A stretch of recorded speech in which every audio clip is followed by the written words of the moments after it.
ہم سب یہاں پر جمع ہوئے ہیں اللہ تبارک و تعالیٰ کی محبت کی خاطر، کہ ہم سب کو اللہ تبارک و تعالیٰ کی محبت حاصل ہو، اور اللہ تبارک و تعالیٰ کی محبت دنیا کی لذیذ ترین چیزوں میں سے ایک ہے، بلکہ یوں کہا جائے کہ اس کے بڑھ کر کوئی لذیذ چیز کائنات میں ہے ہی نہیں۔ اتنی بڑی لذیذ چیز ہے اللہ پاک کی محبت۔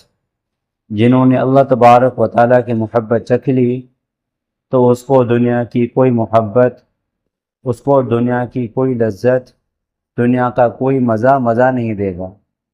ہر چیز کا مزہ اللہ تبارک و تعالیٰ نے اپنی محبت میں رکھا ہے۔ تو ہم سب اللہ پاک سے دعا کریں، اللہ پاک ہمیں اپنی سچی پکی محبت نصیب فرمائے۔ اللہ تبارک و تعالیٰ کی محبت کیسے حاصل کی جائے تاکہ ہمیں بھی وہ لذت ملے؟ سو اللہ تبارک و تعالیٰ نے اپنی محبت کا ایک طریقہ خود بیان فرمایا ہے اپنے کلام مجید میں۔ اللہ پاک فرماتے ہیں کہ قُلْ إِن كُنتُمْ تُحِبُّونَ اللَّهَ فَاتَّبِعُونِي، اگر تم یہ دعویٰ کرتے ہو کہ ہم اللہ پاک سے محبت کریں تو تم پیغمبر صلی اللہ علیہ وسلم کی تابع داری کرو، یعنی اللہ کی محبت حاصل ہوگی پیارے پیغمبر صلی اللہ علیہ وسلم کی تابع داری سے۔ سو نبی کریم صلی اللہ علیہ وسلم ہی وہ ہستی ہیں کہ آپ ہی کے طفیل ہمیں اللہ پاک کی محبت مل سکتی ہے۔ نبی کریم صلی اللہ علیہ وسلم کی تابع داری جبھی کی جا سکتی ہے، اور نبی کریم صلی اللہ علیہ وسلم کی تابع داری اس وقت آسان لگنے لگے گی، نبی کریم صلی اللہ علیہ وسلم کی تابع داری اس وقت اس پر دل آمادہ ہوگا جب ہمیں یہ بھی تو پتہ چلے نا کہ نبی کریم صلی اللہ علیہ وسلم ہیں خود کون۔ نبی کریم صلی اللہ علیہ وسلم اللہ تبارک و تعالیٰ کے برگزیدہ ہیں۔ نبی کریم صلی اللہ علیہ وسلم اللہ پاک کے پیارے ہیں۔ نبی کریم صلی اللہ علیہ وسلم وہ ہیں کہ جناب آدم علیہ السلام ابھی گارے مٹی میں تھے تو نبی کریم صلی اللہ علیہ وسلم کی روح کو اللہ نے پیدا کر دیا تھا۔ نبی کریم صلی اللہ علیہ وسلم وہ ہستی ہیں کائنات میں کوئی بھی عرش معلیٰ تک نہ پہنچ سکا، نبی کریم صلی اللہ علیہ وسلم کو پہنچایا گیا۔ نبی کریم صلی اللہ علیہ وسلم وہ ہستی ہیں کہ تمام انبیاء اللہ کے برگزیدہ ہیں، لیکن نبی کریم صلی اللہ علیہ وسلم تمام انبیاء کے امام ہیں، امام الانبیاء ہیں۔ تو نبی کریم صلی اللہ علیہ وسلم بڑے مقام والے ہیں، بڑے مقام والے ہیں۔ حضور صلی اللہ علیہ وسلم بڑے مرتبے والے ہیں۔ حضور صلی اللہ علیہ وسلم کو جاننا ہے تو اللہ کا قرآن پڑھیں۔ اما عائشہ صدیقہ رضی اللہ تعالی عنہا سے پوچھا گیا حضور صلی اللہ علیہ وسلم کے اخلاق عالی کیا ہیں، تو فرمایا قرآن تو حضور صلی اللہ علیہ وسلم کے اخلاق عالی ہیں، ان کا نمونہ ہے۔ تو نبی کریم صلی اللہ علیہ وسلم سمجھو کہ چلتا پھرتا قرآن ہے، چلتا پھرتا قرآن ہے۔ حضرت اللہ شاہ بخاری رحمہ اللہ تعالی نے اس منظر کی منظر کشی کی جس وقت نبی کریم صلی اللہ علیہ وسلم جناب ابو بکر صدیق رضی اللہ تعالیٰ عنہ پر کے گود پر سر رکھے ہوئے غار میں آرامی تھے، تو کیا فرماتے ہیں حضرت اللہ سے بخاری رحمہ اللہ، فرمایا کہ مجھے یوں لگ رہا ہے ابو بکر صدیق رضی اللہ تعالیٰ عنہ کے جو ران ہے گویا کہ وہ رحل ہے، نبی کریم صلی اللہ علیہ وسلم گویا کہ اس پر پڑے ہوئے قرآن پاک ہے۔ کیا عجیب منظر کشی فرمائی۔ تو نبی کریم صلی اللہ علیہ وسلم کو اگر جاننا چاہتے ہیں تو نبی کریم صلی اللہ علیہ وسلم کو جاننے کے لیے ہمیں مکہ کے سرزمین سے پوچھنا پڑے گا جہاں حضور کا تولد ہوا۔ نبی کریم صلی اللہ علیہ وسلم کو جاننا چاہتے ہیں تو اما آمنہ سے پوچھنا پڑے گا کہ حضور کا کیا مقام ہے۔ فرماتی ہیں کہ میں جب چلتی تھی تو پتھر زمین بھی وہ نرم ہو جاتے تھے، میں چلتی تھی کنویں کا پانی اپنے آپ اوپر آ جاتا تھا، پیٹ ہوتا تھا، پیٹ کی کوئی تکلیف نہیں ہوتی تھی، بچہ جنا اور وضع حمل کی تکلیف نہ ہوئی۔ تو یہ نبی کریم صلی اللہ علیہ وسلم ہے۔ نبی کریم صلی اللہ علیہ وسلم کا اگر پوچھنا ہو تو ہم چلیں، یعنی کہ بنو ثقیف والوں سے ہم حلیمہ سے پوچھیں کہ نبی کریم صلی اللہ علیہ وسلم کون ہیں؟ فرماتی ہیں حضور صلی اللہ علیہ وسلم جب ننھے منھے تھے اس وقت بھی آپ کی مبارک زبان سے اللہ کے نام کے کلمے نکلتے تھے۔ ہاں، ننھے منھے تھے اس وقت بھی نبی کریم صلی اللہ علیہ وسلم دودھ پینے میں انصاف کرتے تھے، ایک طرف کا دودھ پی رہے دوسری طرف کا دودھ اپنے بھائی کے لیے چھوڑ دیتے تھے۔ ہاں، اور نبی کریم صلی اللہ علیہ وسلم کے بارے میں معلوم کرنا ہے تو حضور صلی اللہ علیہ وسلم کی بہن شیما سے پوچھنا چاہیے کہ وہ فرماتی ہیں کہ مکے کی گلیوں میں نبی کریم صلی اللہ علیہ وسلم گھومتے پھرتے تھے اور وہاں پر حضور صلی اللہ علیہ وسلم کا سینہ چاک کر کے صاف کر دیا گیا۔ حضور صلی اللہ علیہ وسلم کے بارے میں پوچھنا چاہتے ہیں، مکے کے ان وادیوں سے جا کر پوچھیں جہاں پر نبی کریم صلی اللہ علیہ وسلم اپنے بچپن کے اندر بکریاں چرایا کرتے تھے۔ کتنی مبارک سرزمین ہوگی جہاں پر پیارے پیغمبر صلی اللہ علیہ وسلم کی تنہائی میں پڑے ہوئے قدم پڑے ہوں گے۔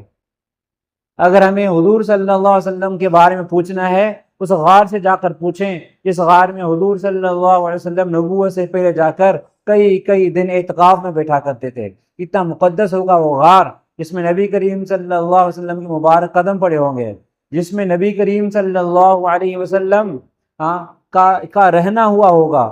وہ کتنے مانوس ہوں گے، کتنی خوش ہوں گے وہ پہاڑ جس میں نبی کریم صلی اللہ علیہ وسلم راتیں گزاریں۔ آج وہ جو غار ہے اپنے نفس سے کتنی وحشت محسوس کرتا ہوگا۔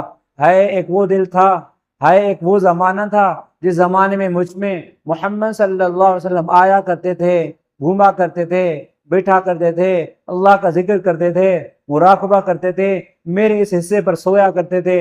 ہائے افسوس، آج وہ دن کہاں چلے گئے، آج وہ محمد صلی اللہ علیہ وسلم کہاں چلے گئے، محمد صلی اللہ علیہ وسلم کے وہ قدم مبارک کہاں چلے گئے، محمد صلی اللہ علیہ وسلم کا وہ سونا جسم کا میرے ساتھ ٹچ کرنا کہاں چلا گیا۔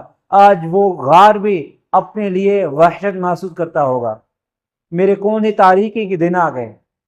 تو اگر پوچھنا ہے تو حضور صلی اللہ علیہ وسلم کے بارے میں تو ان پہاڑوں سے جا کر پوچھیں۔ حضور صلی اللہ علیہ وسلم کے بارے میں پوچھنا ہے ہم جا کر وہ کعبۃ اللہ سے پوچھیں جس کے ارد گرد حضور گھوما کرتے تھے، کبھی پیدل گھومتے تھے اور کبھی وہ دن بھی تھے کہ حضور صلی اللہ علیہ وسلم اونٹ کے اوپر وہاں پر گھومتے تھے۔ ہمیں اگر پوچھنا ہے حضور صلی اللہ علیہ وسلم کے بارے میں یہ کعبۃ اللہ سے پوچھیں کہ کعبۃ اللہ کے اندر حضور کے قدم مبارک پڑے ہوں گے، حضور صلی اللہ علیہ وسلم اس میں داخل ہوئے، وہاں پر آپ صلی اللہ علیہ وسلم نے 2 رکعتیں نفل پڑھی تھی۔ وہ کتنا سہانا دن ہوگا کہ کعبۃ اللہ بھی خوشی میں مسکرا رہا ہوگا، آج محمد صلی اللہ علیہ وسلم کے مبارک قدم مجھ پر پڑے۔ ایک وہ زمانہ تھا میری اینٹیں تھی، میرے اینٹوں پر حضرت ابراہیم علیہ السلام کے ہاتھ تھے، اسماعیل علیہ السلام کے ہاتھ تھے۔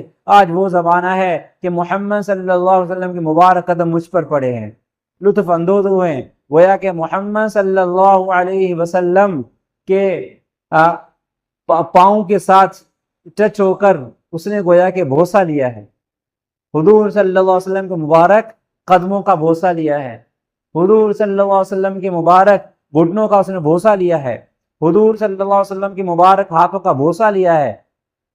کعبۃ اللہ کی اس پٹی نے، اس زمین میں جہاں پر حضور کے مبارک قدم اور ہاتھ پڑے تھے۔ پوچھنا ہے حضور صلی اللہ علیہ وسلم کے بارے میں تو ہم جا کر حجر اسود سے پوچھیں جس پر حضور صلی اللہ علیہ وسلم کے مبارک ہونٹ پڑے ہیں۔ کتنے مقدس ہے وہ حجر اسود جس پر حضور صلی اللہ علیہ وسلم کے مبارک ہونٹ پڑے ہیں۔ حضرت عمر فاروق رضی اللہ عنہ جب طواف کرتے کرتے حجر اسود پہ آئے، کہا کہ اے حجر اسود تو کچھ نہیں سوائے اس کے کہ تو پتھر ہے، میں تمہیں اس لیے چومتا ہوں، میں نے اپنے پیارے پیغمبر حضرت محمد صلی اللہ علیہ وسلم کو تمہیں چومتے ہوئے دیکھا ہے۔ تو وہ یہ کتنی پیاری سرزمینیں ہوں گی، برکت والی ہے وہ زمین۔ حضور صلی اللہ علیہ وسلم کے بارے میں معلوم کرنا ہے اس علاقے سے، اس وادی سے پوچھیں، ان وادیوں سے پوچھیں جہاں پر حضور صلی اللہ علیہ وسلم نے مکہ سے نکلتے ہوئے مدینہ طیبہ تک ایک ایک قدم پر یعنی کہ مکہ اور مدینہ کے یعنی کہ زمین پر اپنے قدم مبارک رکھے۔ کیا مبارک سرزمینیں ہوں گی وہاں پر جہاں پر حضور صلی اللہ علیہ وسلم کے مبارک قدم پڑیں گے۔ اور اس کے علاوہ ہم حضور صلی اللہ علیہ وسلم کے بارے میں پوچھنا چاہتے ہیں تو آؤ مدینہ مبارک سے پوچھیں۔ جس وقت حضور صلی اللہ علیہ وسلم مدینہ مبارک آئے، ہر روز لوگ انتظار کرتے تھے، پتہ نہیں کب محمد صلی اللہ علیہ وسلم آئیں گے۔ صبح کو نکلتے اور پھر یعنی کہ نصف النہار کے قریب تک وہ انتظار کرتے، پہاڑوں پر چڑھ چڑھ کے دیکھتے کہ کہاں ہے محمد صلی اللہ علیہ وسلم، کہاں ہے ہمارے پیارے نبی۔ آتے پھر چلے جاتے، ہر روز آتے چلے جاتے، ہر روز آتے چلے جاتے۔ ایک دن وہ تھا، آئے وہ چلے گئے، اور اس کے بعد جو ہے ایک یہودی آیا، وہ دیکھ رہا تھا، اور پھر اس کو محسوس ہوا کہ چھوٹا سا قافلہ چند آدمیوں کا آ رہا ہے، تو اس نے مدینہ والوں کو اعلان کیا، او مدینہ والوں، وہ تمہارا شخص آ گیا ہے جس کا تم روزانہ انتظار کرتے تھے۔ اندازہ کریں جب ان صحابہ کرام نے جو روز روز حضور صلی اللہ علیہ وسلم کے انتظار میں پہاڑوں پر چڑھ چڑھ کے حضور کا انتظار کرتے، حضور کی زیارت کے لیے وہ ترستے تھے، حضور صلی اللہ علیہ وسلم پہلی بار مدینہ میں آئے ہوں گے، وہ کس یعنی کہ انداز میں، کس پیاس اور محبت کے انداز میں، پیار کے انداز میں حضور کو جھپٹے ہوں گے، حضور کی زیارت کے لیے بھاگے ہوں گے۔ اس زمین سے پوچھا جائے حضور صلی اللہ علیہ وسلم کیا ہے، اور پھر وہاں پر لوگوں کا یعنی کہ دھڑا دھڑ وفد در وفد آنا، اور حضور صلی اللہ علیہ وسلم کی زیارت کرنا کہ کون ہے حضور صلی اللہ علیہ وسلم۔ حضور صلی اللہ علیہ وسلم بھی بیٹھے ہوئے ہیں، ابو بکر صدیق رضی اللہ عنہ بیٹھے ہوئے ہیں، کوئی پہچان نہیں رہے ہیں کہ محمد صلی اللہ علیہ وسلم کون ہے، ابو بکر رضی اللہ عنہ کون ہے۔ ابو بکر صدیق رضی اللہ عنہ کھڑے ہوتے ہیں اور اپنی چادر مبارک حضور صلی اللہ علیہ وسلم پر رکھتے ہیں، لوگوں کو پتہ پڑتا ہے کہ محمد صلی اللہ علیہ وسلم یہ ہیں۔ پھر لوگ انہی کی طرف دیکھتے ہیں کہ یہ مبارک ہستی ہے جس کے لیے ہم ترس رہے تھے، جس کی زیارت کے لیے ہم ترس رہے تھے۔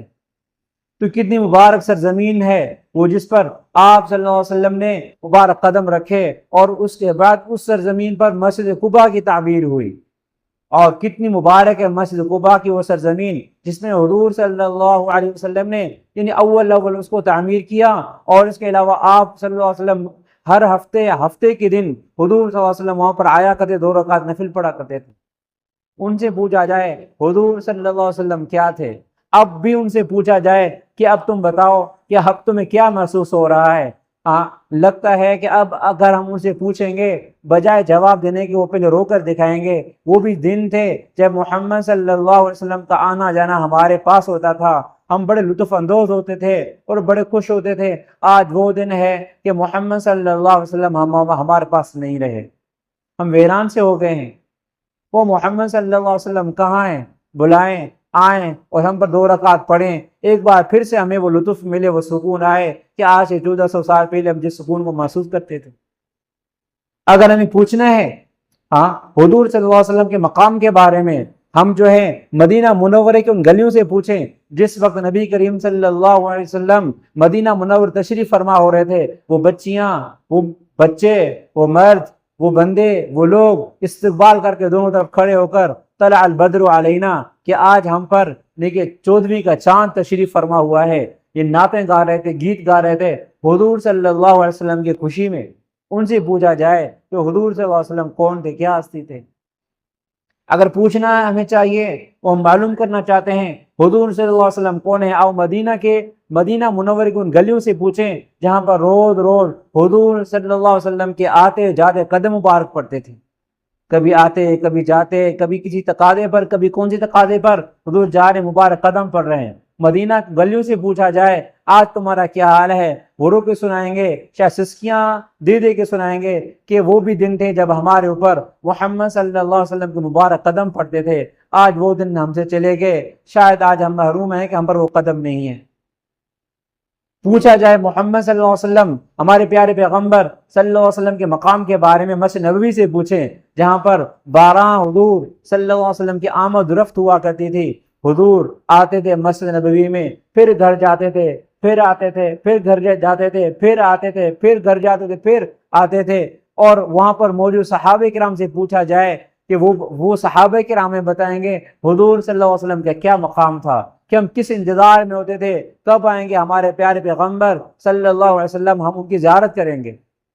زیارت کے لیے صحابہ کرام کتنا ترستے تھے حضور صلی اللہ علیہ وسلم کے زیارت کے بارے میں۔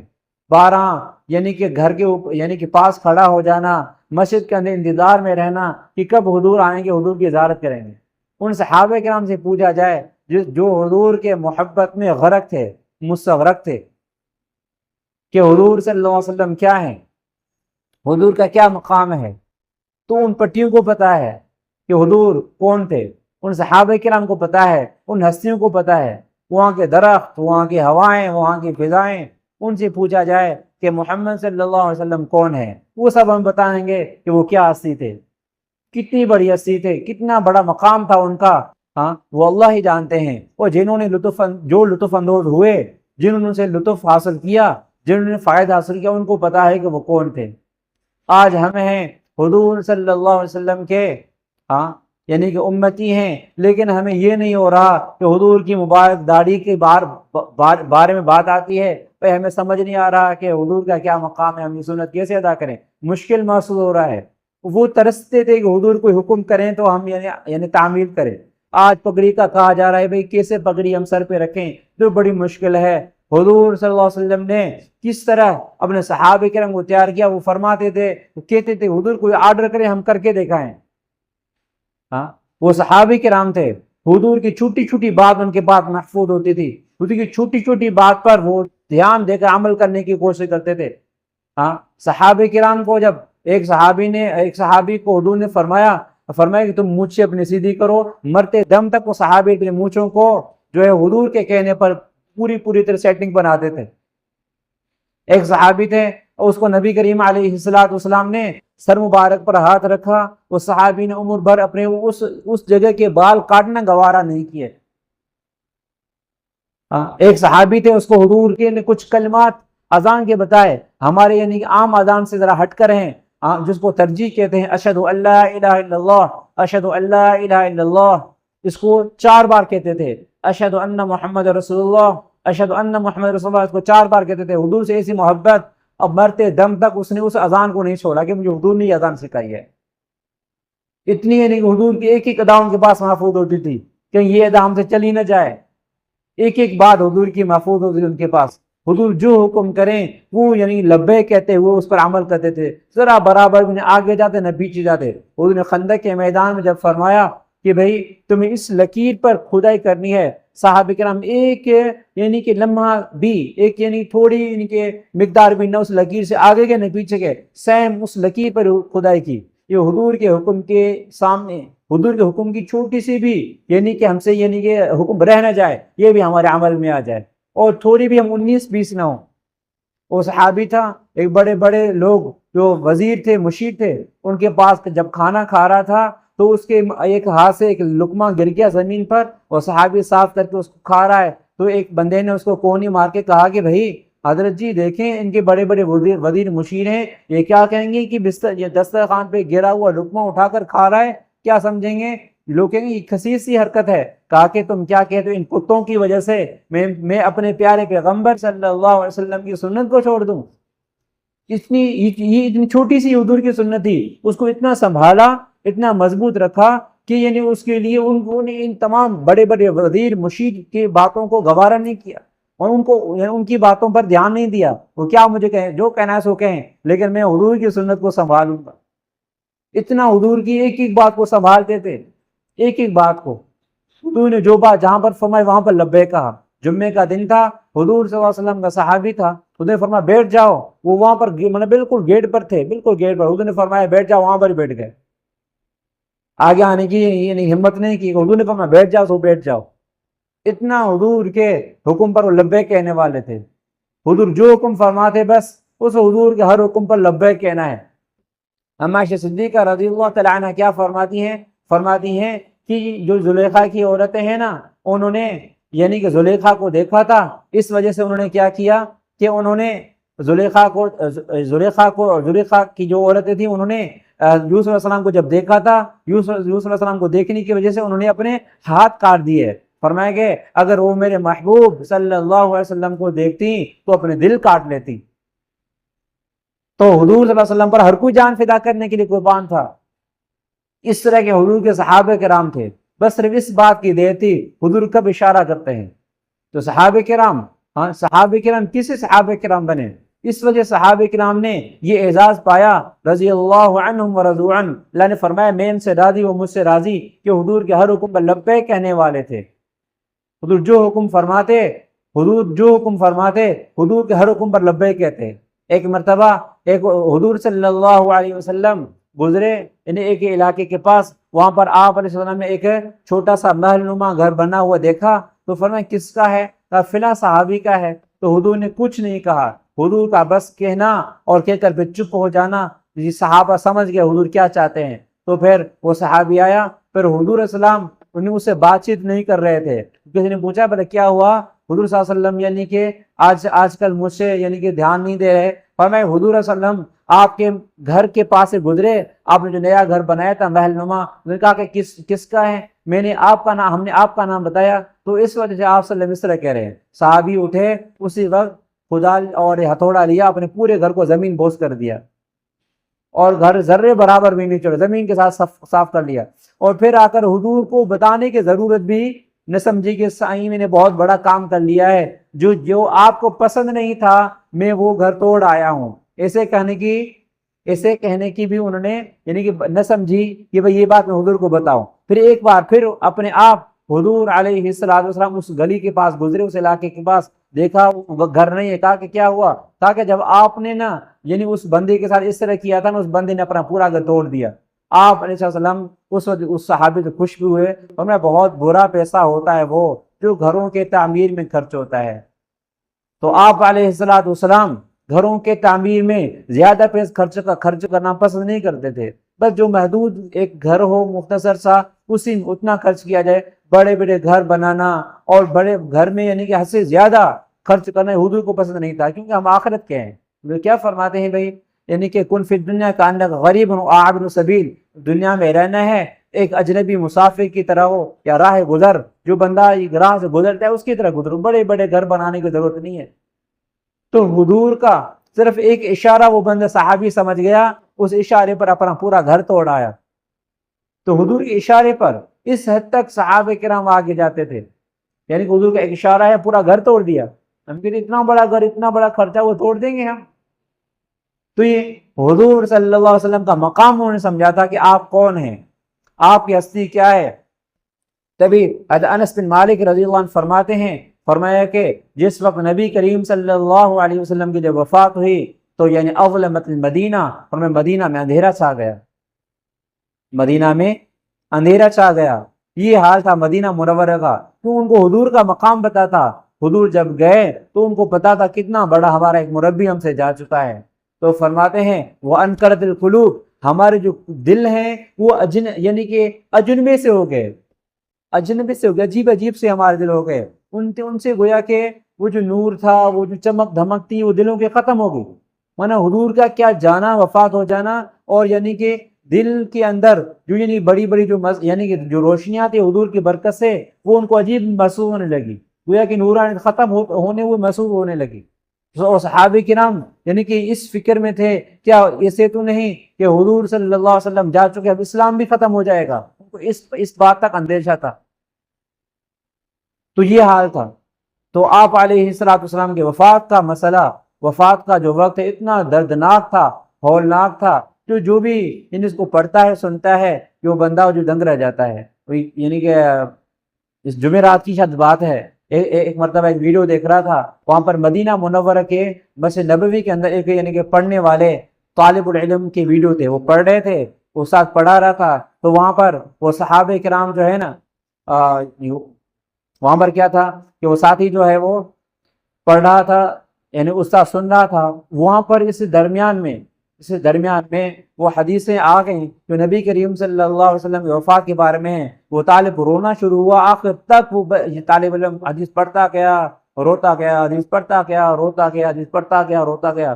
کیا منظر ہوگا کہ یعنی کہ صاحب جو ہے وہ ساتھی، وہ جو طالب العلم مسجد نبوی میں سبق پڑھ رہا ہے، حضور کی وفات کا سبق پڑھ رہا ہے، اور قریب میں نبی علیہ السلام خود آرامی ہے، وہ گویا کہ اپنا منظر دیکھ رہے ہیں کہ حضور کے وفات والا منظر۔ تو صحابہ کرام کو محسوس ہو رہا تھا کہ حضور کا وفات ہونا کتنا بڑا مسئلہ ہے، کتنا بڑی دکھ کی بات ہے۔ تو جن کو حضور کا یعنی مقام پتا تھا، اس کو پتا تھا کہ حضور کا وفات ہو جانا کیا ہے، کتنی دکھ کی بات ہے۔ تو جب اس کا یعنی کہ وہ بیان سن رہے تھے، اس طالب علم کا عجیب محسوس ہو رہا تھا، یعنی کتنے ان کے دل نرم ہیں، اور حضور کی کتنی کمال کی محبت ہے۔ آج بھی ایک محبت کرنے والا ان واقعوں کو پڑھتا ہے، اپنے آنکھوں پر کنٹرول نہیں کر سکتا۔ یہ منظر تھے۔ تو نبی کریم صلی اللہ علیہ وسلم کا اگر ہمیں مقام پتہ ہو کہ حضور صلی اللہ علیہ وسلم کیا ہیں، تو پھر حضور صلی اللہ علیہ وسلم کے سنتوں کی تابعداری مشکل نہیں ہوگی، حضور کی سنتوں پر عمل کرنا مشکل نہیں ہوگا۔ دنیا اللہ کہے بھائی تو ملا ہو گیا، بھائی کوئی پرواہ نہیں، میں کس کی سنت زندہ کی ہوں؟ اللہ کے رسول کی، جو کل ہماری سفارش وہی کریں گے۔ اگر حضور صلی اللہ علیہ وسلم یہ فرمائیں میں سفارش تمہاری نہیں کروں گا تو پھر ہمارا کیا حال ہوگا؟ اس طرح کے بندے ہیں، حضور نے فرمایا لیس منا، یہ میری امت میں سے نہیں ہے۔ وہ تو بس ہم اس کو سیدھا پڑھ لیتے ہیں کہ بھائی میری امت سے نہیں ہے، حضور فرمایا امت سے نہیں ہے، لیکن جس کو حضور سے وہ کمال محبت ہے، وہ جب یہ الفاظ پڑھیں وہ دیکھیں اس کے دل کے اندر گویا کہ بم کا دھماکہ لگ جاتا ہے کہ حضور فرماتے ہیں کہ میری امت سے نہیں ہے، حضور فرماتے ہیں میری ان پر لعنت ہے، حضور فرماتے ہیں میری ان پر لعنت ہے، جس پر میری لعنت ہوتی ہے میں نبی ہوں، نبی کی دعا قبول ہوتی ہے۔ حضور کے الفاظ کتنے بڑے ہولناک ہوتے ہیں، جس کو حضور کی قدر کا پتہ ہوگا ان کے الفاظ کا پتہ ہوگا۔ تو ان میں سے ایک حدیث ہم نے کل پرسوں پڑھی تھی، وہاں پر حضور نے کیا فرمایا تھا؟ التارک لسنتی، التارک لسنتی، یعنی کہ 6 بندے تھے، شاید 5 بندے کے بارے میں حضور نے فرمایا کہ یہ وہ بندے ہیں اس پر یعنی کہ لعنتہم، میری بھی ان پر لعنت ہے، اور یعنی کہ اللہ کی اس کی لعنت ہے۔ اور جب نبی لعنت کرتا ہے، اور نبی کی لعنت کوئی دعا ہے، اور اللہ نبی کی دعا کو وہ رد نہیں کرتا، نبی کی دعا کل نبی نجاب، ہر نبی کی دعا قبول ہوتی ہے۔ ان میں سے ان بندوں میں سے ایک بندہ وہ تھا التارک لسنتی، جو میری سنت کو چھوڑ دیتا ہے، فرنے سے میری لعنت ہے۔ کیونکہ جن کو حضور کی سنت کے مقام کا پتہ ہے، اس کو پھر یہ بھی پتہ ہونا چاہیے کہ حضور کی سنت کو چھوڑنے کا نقصان کتنا ہے۔ حضور اسے نہیں فرما رہے کہ میری امت سے نکل جائیں، حضور یہ فرما رہے ہیں کہ کبھی پیار سے، کبھی دھمکا کر کہیں راستے پہ آ جائیں۔ باپ ہوتا ہے نا، جب دیکھتا ہے اپنے بچوں کو جو راستے پہ نہیں آتے، کبھی پیار سے سمجھا کر لایا جاتا ہے، کبھی دھمکا کے آنکھیں دکھا کر اس کو واپس راستے پہ لایا جاتا ہے، کسی طریقے سے راستے پہ آ جائیں، کسی طریقے سے راستے آ جائیں۔ حضور کیا فرماتے ہیں؟ اور میری مثال اور ان لوگوں کی مثال ہے اس کے ایک بندہ آگ کے پاس کھڑا ہوا ہے، تو پھر آگ کے پاس کھڑے ہونے کے بعد وہ دیکھ رہا ہے کہ وہاں پر چھوٹی چھوٹی کیڑے مکوڑے ہیں، جس کو پوپٹ کہتے ہیں، کیڑے مکوڑے حشرات الارض، وہ آگ میں جانے کی کوشش کرتے ہیں، یہ ان کو ہٹا رہے ہیں، آگ میں جاؤ گے جل جاؤ گے، لیکن وہ پرندے اپنے آپ کو، وہ چھوٹے چھوٹے حشرات اپنے آپ کو آگ میں ڈالیں۔ اور میری تمہاری مثال ایسی ہے، تمہیں میں یعنی آگ پر، جہنم کی آگ کے پاس کھڑے ہو تو میں تم پیچھے دھکیلتا ہوں اور تم اپنے آپ کو دور ہی ڈالتے ہو۔ یہ حضور کی کیا ہے؟ کمال شفقت ہے اپنی امت کے ساتھ۔ اگر ہمیں حضور کا وہ مقام پتا ہو کہ حضور کیا ہے، پھر حضور کی عظمت کا پتہ حضور کیا ہے، پھر ہمیں پتہ پڑے گا حضور جب محبت میں بلاتے ہیں، محبت کرتے ہیں، حضور کی محبت کیا ہے، اور وہ اعمال کس قدر قیمتی ہیں کہ جن پر حضور نے فرمایا من تمسک بسنتی عند فساد امتی فلہ اجر میت شہید، جو میرے فساد کے دوران میری ایک سنت کو زندہ کرتا ہے تو میں اس کو 100 شہیدوں کا ثواب دیتا ہوں، اللہ پاک فرماتے ہیں۔ حضور کے ایک سنت کو زندہ کرتا ہے فساد کے دور میں 100 شہیدوں کا ثواب ہے۔ حضور شفقت کی بنا پر کہتے ہیں کہ اللہ تمہیں 100 شہیدوں کا ثواب دے دے گا، تم اس سے آؤ، میرے سنتوں پہ آؤ، میری سنتوں پہ آؤ۔ تو حضور کی سنتیں کون سی مشکل ہیں؟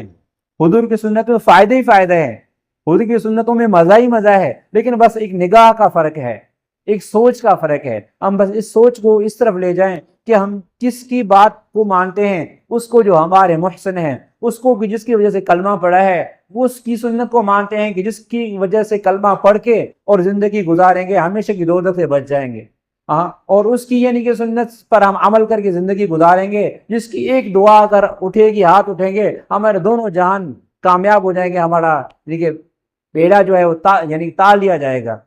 تو اس ہستی کی آپ کو مانے، کتنی خوش نصیبی کی بات ہے، اتنا پیارا نبی اللہ نے دیا، اتنا مشفق نبی، اتنا محبوب نبی، اور ہمیں کہ ان سے منہ پھیرے ہوئے ہیں، ان کی سنتوں پر ہم اتنی سستی کرتے ہیں۔ کوشش کریں کہ حضور صلی اللہ علیہ وسلم کو اس عظمت کو سمجھیں، حضور کیا تھے، جب صحابہ کرام کو پڑھ کے دیکھیں اس نگاہ سے کہ اس نگاہ سے صحابہ کا مطالعہ کریں، صحابہ نے حضور سے کس قدر محبت کی، صحابہ کا مطالعہ اس انداز سے کریں، صحابہ کرام نے حضور کی باتوں کو کس حد تک مانا۔ اگر اس کو تھوڑا مطالعہ کریں گے، ممکن ہے کہ یہاں سے ہمیں حضور کی عظمت کا پتہ چلے، کتنے عظیم نبی ہیں، کتنے پیارے پیغمبر ہیں۔ ایسا پیارا پیغمبر اللہ نے ہمیں دیا ہے، رات کو اٹھ کر ہمارے لیے روتے تھے، ہم ساری رات سوئے پڑے ہیں آج تک، حضور ساری رات اٹھ کر دعائیں مانگتے تھے، اللہ میرا امتی، اللہ میرا امتی، اللہ میرا امت، اس کی بخشش فرما دیجیے۔ اور کل قیامت کے دن سب نبی یہ کہیں گے اللہ نفسی نفسی، مجھے بچا دیجیے، مجھے بچا دیجیے۔ پیارے پیغمبر وہاں پر بھی کیا فرمائیں گے؟ امتی امتی۔ حضور نے فرمایا اس وقت میں اللہ سے مانگتا رہوں گا، اللہ سے مانگتا رہوں گا، اللہ سے مانگتا رہوں گا جب تک میرا ایک بھی امتی دوزخ میں ہوگا، اللہ سے مانگ مانگ کے نکالوں گا۔ اتنا مشفق نبی۔ اس نبی کی سنتوں کی جب بات آتی ہے ہم سست پڑ جاتے ہیں۔ پھر لوگ کہیں گے کہ بھئی داڑھی رکھ لی، لوگ کہیں گے تم نے پگڑی پہن لی، لوگ کہیں گے تم نے اب یعنی کہ سلوار ٹخنوں سے اوپر کر لی۔ بھئی لوگ جائیں اپنا ان کا کام جانیں، ہم تو اپنے پیارے پیغمبر صلی اللہ علیہ وسلم کی سنت پر عمل کریں گے، ہمیں لوگوں کے باتوں پر کوئی توجہ نہیں دینی۔ اگر ہمیں سچی محبت نبی کے ساتھ ہے، ایسا نبی ملا ہے، اگر نبی کی قدر کرنا چاہتے ہیں تو اس نبی کی تابعداری میں سب کچھ فائدہ ہی فائدہ ہے۔ تو اللہ پاک میں یہی فرماتے ہیں بھئی تم اگر چاہتے ہو تمہیں میری محبت ملے، مجھے اللہ کی محبت ملے، میرے نبی کے سنتوں پر عمل کرو۔ کتنے دیکھو فائدے ہیں، کتنے فائدے ہیں۔ نبی کی شفاعتیں ملتی ہیں، نبی کی دعائیں ملتی ہیں، نبی کی خوشی ملتی ہے، اللہ کی محبت ملتی ہے، ایک سنت پر عمل کرنے سے 100 شہیدوں کا ثواب ملتا ہے۔ کتنی فائدے ہیں بھئی، کوئی نقصان تو ہے ہی نہیں۔ ایک مطلب بندہ شہادت کے لیے ترستا ہے، بھئی مجھے شہادت کی موت ملے، ایک سنت کو زندہ کرو، 100 شہیدوں کا ثواب۔ تو سنتوں کو عاشق بن جائیں، سنتوں کے عاشق بن جائیں۔ تو جس طرح کسی کو محبت ہوتی ہے نا، بھئی میرا جو محبوب ہے نا اس کو کون سا جوڑا پسند ہے، اچھا میں اس طرح جوڑا سلواؤں گا، اس کو کس طرح کی گھڑی پسند ہے، میں اس طرح کی گھڑی لوں گا، اس کو کون سا چشمہ پسند ہے، اس طرح کا چشمہ لوں گا، اس کو کون سا جوتا پسند ہے، اس کلر کا، اس طرح کا میں نے جوتا لوں گا۔ تو اس طرح کی عاشقی، اس طرح کی محبت ہمیں حضور کی سنتوں سے بھی ہونا چاہیے۔ پھر دیکھیں اللہ کی طرف سے رحمتیں کس طرح برستی ہیں، اللہ کی محبت کس طرح ہمارے دل میں آتی ہے۔ ایک آسان میں آسان طریقہ اللہ کی محبت کے حاصل کرنے کا، حضور کی محبت، حضور کی یعنی کہ سنتوں کی محبت، اور سنتوں میں یعنی کہ عاشق ہو کر ان کے پیچھے لگ جانا، علماء سے پوچھ کر، ایسے کتابیں خرید کر کے پڑھ کے حضور کی کوئی بھی سنت ہماری زندگی سے رہ نہ جائے۔ سو اللہ پاک سے دعا کریں اللہ پاک ہمیں نبی کی عظمت سمجھائے اور ہمیں نبی کریم صلی اللہ علیہ وسلم کے سنتوں کی تابعداری کا خوب شوق، عشق و محبت کے درجے تک اللہ پاک نصیب عطا فرمائے، تاکہ وہ چیزیں ہماری زندگی میں آ جائیں، ہماری زندگی میں کوئی تبدیلی آ جائے اور ہماری دنیا بھی بہتر ہو جائے، آخرت بہتر ہو جائے۔ سو اللہ پاک کی دعا ہے جو کچھ کہا سنا قبول و منظور فرمائے، عمل کی توفیق نصیب عطا فرمائے، آمین ثم آمین۔